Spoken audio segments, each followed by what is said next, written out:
But in the bullshit department, a businessman can't hold a candle to a clergyman. Because I got to tell you the truth, folks. I got to tell you the truth. When it comes to bullshit, big time, major league bullshit, you have to stand in awe of the all-time champion of false promises and exaggerated claims, religion. No contest. No contest. Religion easily has the greatest bullshit story ever told. Think about it. Religion has actually convinced people that there's an invisible man living in the sky who watches everything you do every minute of every day.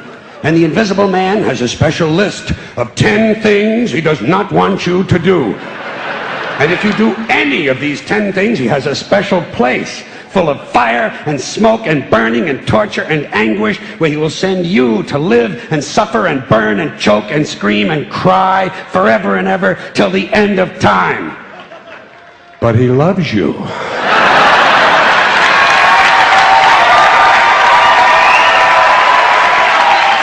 He loves you. He loves you and he needs money. He always needs money. He's all powerful, all perfect, all knowing, and all wise. Somehow, just can't handle money. Religion takes in billions of dollars. They pay no taxes, and they always need a little more. Now, you talk about a good bullshit story. Holy shit.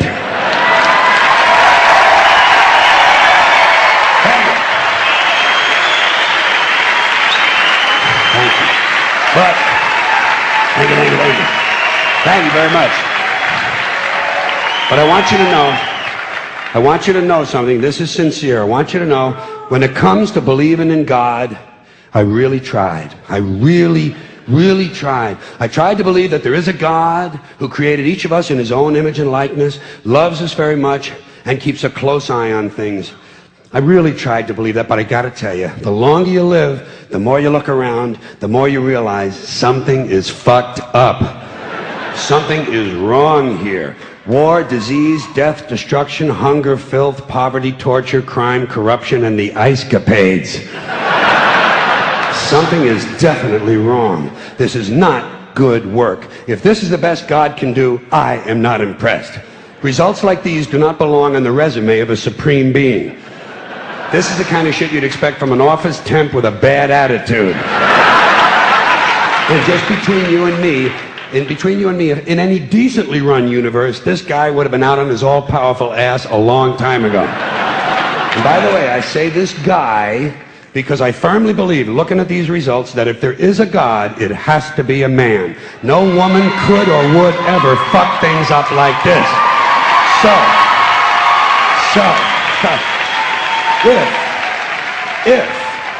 If there is a God, I think most reasonable people might agree that he's at least incompetent and maybe, just maybe, doesn't give a shit. Doesn't give a shit, which I admire in a person and which would explain a lot of these bad results.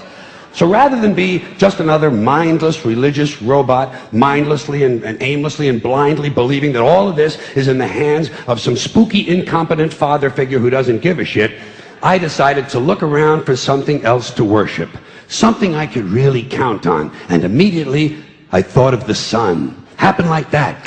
Overnight, I became a sun worshiper. Well, not overnight. You can't see the sun at night. The first thing the next morning, I became a sun worshiper. Several reasons. First of all, I can see the sun. Okay? Yeah. Unlike some other gods I could mention, I can actually see the sun. I'm big on that. If I can see something, I don't know, kind of helps the credibility along, you know?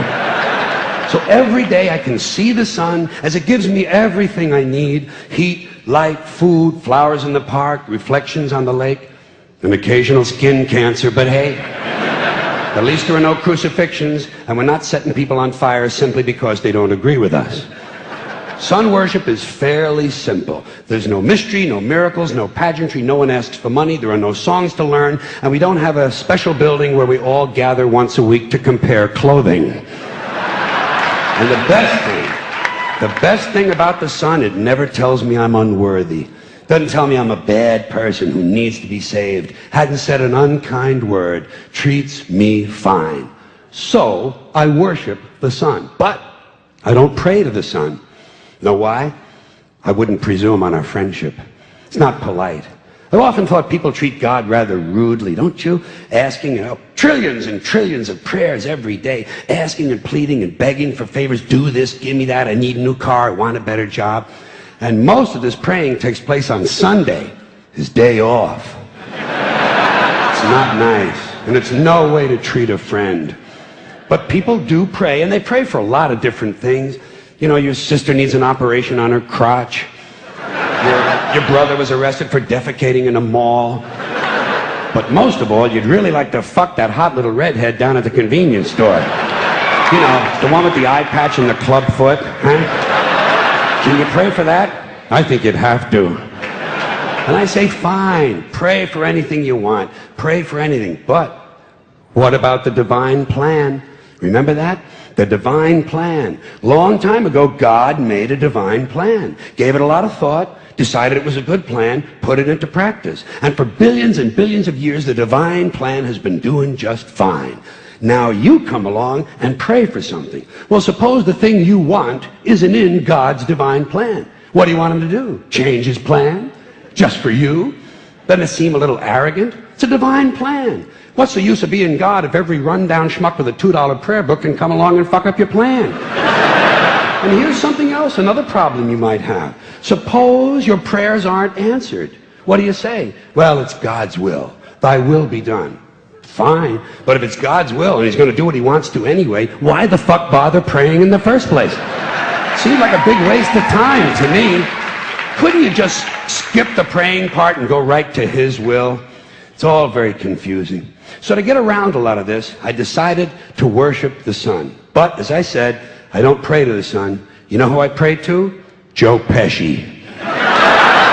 Joe Pesci. Joe Pesci. 2 reasons. First of all, I think he's a good actor, okay? To me, that counts. Second, he looks like a guy who can get things done. Joe Pesci doesn't fuck around. Doesn't fuck around.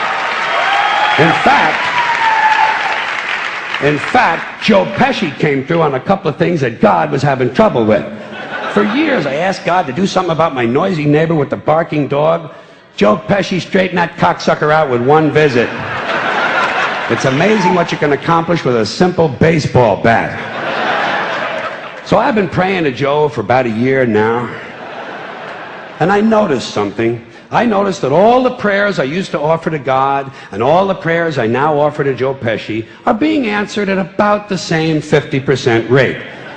Half the time I get what I want, half the time I don't. Same as God, 50-50. Same as the 4-leaf clover and the horseshoe, the wishing well and the rabbit's foot. Same as the mojo man. Same as the voodoo lady who tells you your fortune by squeezing the goat's testicles. It's all the same, 50-50. So just pick your superstition, sit back, make a wish, and enjoy yourself. And for those of you who look to the Bible for moral lessons and literary qualities, I might suggest a couple of other stories for you. You might want to look at The 3 Little Pigs. That's a good one. Has a nice, happy ending. I'm sure you'll like that. Then there's Little Red Riding Hood, although it does have that X-rated part where the big bad wolf actually eats the grandmother, which I didn't care for, by the way. And finally, I've often always drawn a great deal of moral comfort from Humpty Dumpty. The part I like the best, all the king's horses and all the king's men couldn't put Humpty Dumpty back together again. That's because there is no Humpty Dumpty and there is no God. None, not one, no God, never was. In fact, I'm gonna put it this way. If there is a God, may he strike this audience dead. See, nothing happened. Nothing happened. Everybody's okay. All right? Tell you what. I'll raise the stakes. I'll raise the stakes a little bit. If there is a God, may he strike me dead. See? Nothing happened. Oh, wait, got a little cramp in my leg. And my balls hurt. Plus, I'm blind. I'm blind. Oh, now I'm okay again. Must have been Joe Pesci, huh? God bless Joe Pesci. Thank you all very much. Joe bless you. Thank you very much. I appreciate it.